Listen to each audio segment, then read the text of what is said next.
Today, we'll be taking a look at Everest Canto Cylinder Limited, India's largest manufacturer of seamless steel gas cylinders. EKC was founded in 1978 by Mr. Prem Kumar Khurana. The company started with a small plant in Maharashtra, and today it has 2 production facilities in India, 2 in Dubai, and 1 in the United States. EKC's products are used by a wide range of industries, including manufacturing, fire equipment, medical, aerospace, and defense. EKC's journey from humble beginnings to global leader has been a remarkable one. The company has faced many challenges along the way, but it has always overcome them. EKC's success is due to several factors, including its commitment to quality, its focus on innovation, and its strong customer relationships. In this video, we will be discussing the company's manufacturing facilities, revenue classification, shareholding, key management, financials, and management outlook for the future of the company. Let's start with the stock analysis of Everest Canto Cylinder Limited. But before that, let me introduce, we are PE Wealth, a SEBI-registered investment company. We offer stocks, mutual funds, PMS, AIF, insurance and startup investments. Every week we upload research videos on different companies, mutual funds and financial topics. So to not miss any such updates, subscribe to our channel. First, here is a brief introduction to the Everest Canto Cylinder. It is a leading manufacturer of gas cylinders used across various industries domestically and internationally. EKC's industrial, CNG, and jumbo cylinders are used for high-pressure storage of gases such as oxygen, hydrogen, nitrogen, argon, helium, air, and others. These cylinders find applications in a wide range of industries, including manufacturing, fire equipment, suppression systems, medical establishments, aerospace, defense, and automobiles. Some of EKC's clients in these vertical categories include Tata Motors, Bajaj Auto, Hyundai, Toyota, BOC India, Praxair, Mahanagar Gas, and Adani Gas. Now, let's take a look at the manufacturing facilities of the company. Everest Canto Cylinder has multiple manufacturing facilities across different regions of the world. The company has 2 plants in India at Tarapur, Maharashtra and Kandla, Gujarat. The company's largest plant is located in Kandla with a capacity of 8 lakh cylinders per year, whereas the Tarapur plant has a capacity of 3 lakh per year. The company also has 2 plants in Dubai with a combined capacity of 2,40,000 per year. Another of the company's plants is at Pittsburgh, USA, which has a capacity of around 14,000 cylinders per year. Overall, EKC has a total capacity of over 1 million cylinders per year. Let's talk about the plant capacity expansions of Everest Canto Cylinder. The company is planning to expand its existing plants in Tarapur, Maharashtra and Kandla, Gujarat, by 4 lakh cylinders per year. The expansion is expected to be completed in the financial year 2023. The company is also planning to build a new plant in Mundra, Gujarat, with an initial capacity of 2 lakh cylinders per year. The construction of the new plant is expected to start in the financial year 2023.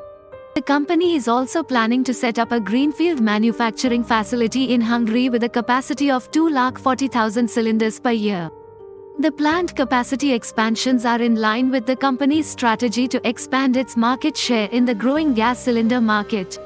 Now that we've covered the company's manufacturing facilities, let's take a look at its revenue classification.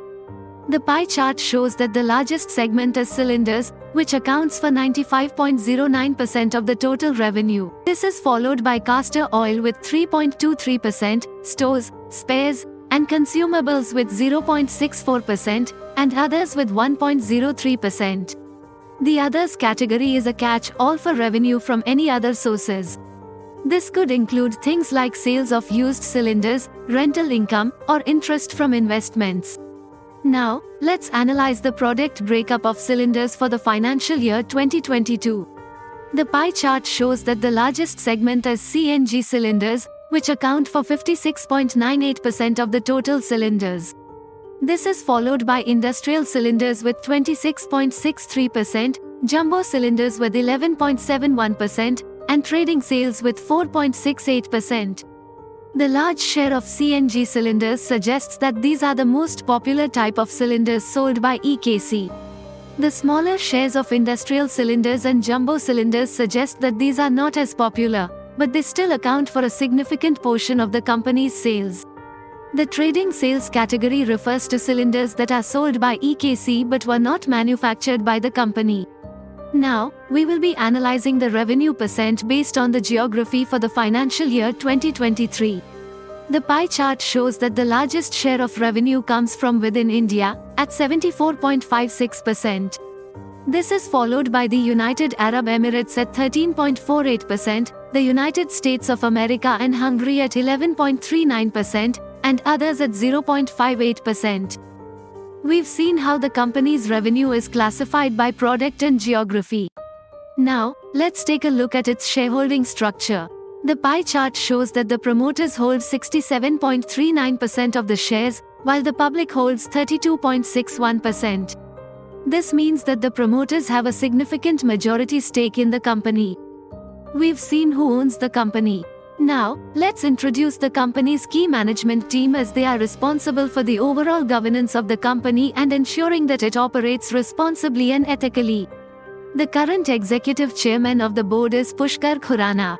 Mr. Khurana has over 28 years of experience in the international business world and has played a key role in the growth and expansion of EKC.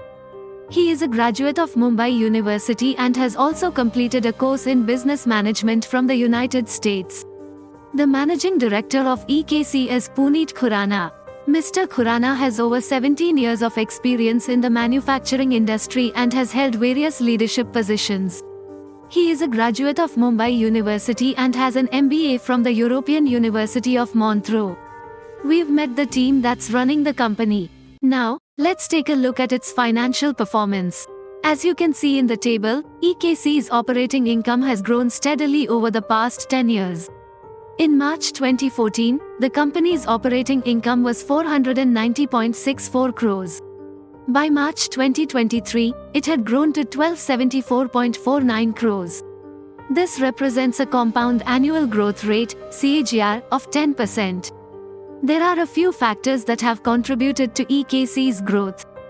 First, increased demand for the company's CNG cylinder. Second, EKC has invested in new technology. The company has installed new machines and equipment that have helped to improve its production efficiency. Third, EKC has expanded its international presence. The company now exports its products to over 20 countries. This has helped to diversify its revenue streams and reduce its reliance on the domestic market. Now, we will be looking at the profit after tax of Everest Canto Cylinder Limited from March 2014 to March 2023.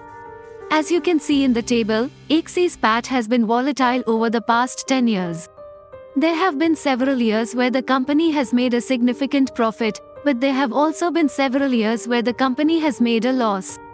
There are a few factors that have contributed to EKC's volatile profit after tax. One of them is that the company's operating income has been volatile. Other factors include changes in demand, changes in input prices, and changes in the regulatory environment. Now, we will be looking at the debt-to-equity ratio of Everest Canto Cylinder Limited from March 2014 to March 2023.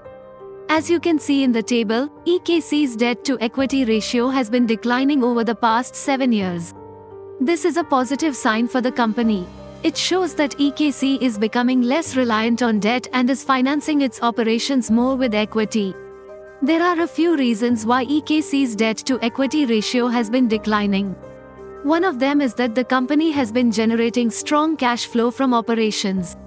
This has allowed the company to repay its debt and reduce its leverage. We've seen how the company has performed financially in recent years. Now, let's hear what the management has to say about its prospects. The market for industrial gases in India is expected to expand at a CAGR of over 11% until 2023. CNG demand is expected to accelerate at 14 to 16% CAGR between fiscals 2020 and 2030.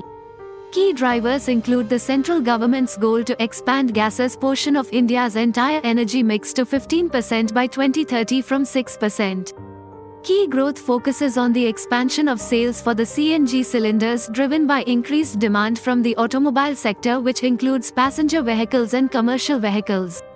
The company's expansion efforts have been strategically decelerated due to weak demand and certain external factors. The capacity utilization percentage for Q1 of the financial year 2023 is 55%, while for Q4 of the financial year 2023, it was 60%. The launch of the new composite cylinder is expected to have a positive impact on sales in the next quarter and the financial year. That's it for today. I hope you found this video informative and helpful. If you did, please like and subscribe to our channel for more such content. I'd also love to hear your thoughts on the topics we covered. What other topics would you like us to discuss? Let me know in the comments below. Thanks for watching.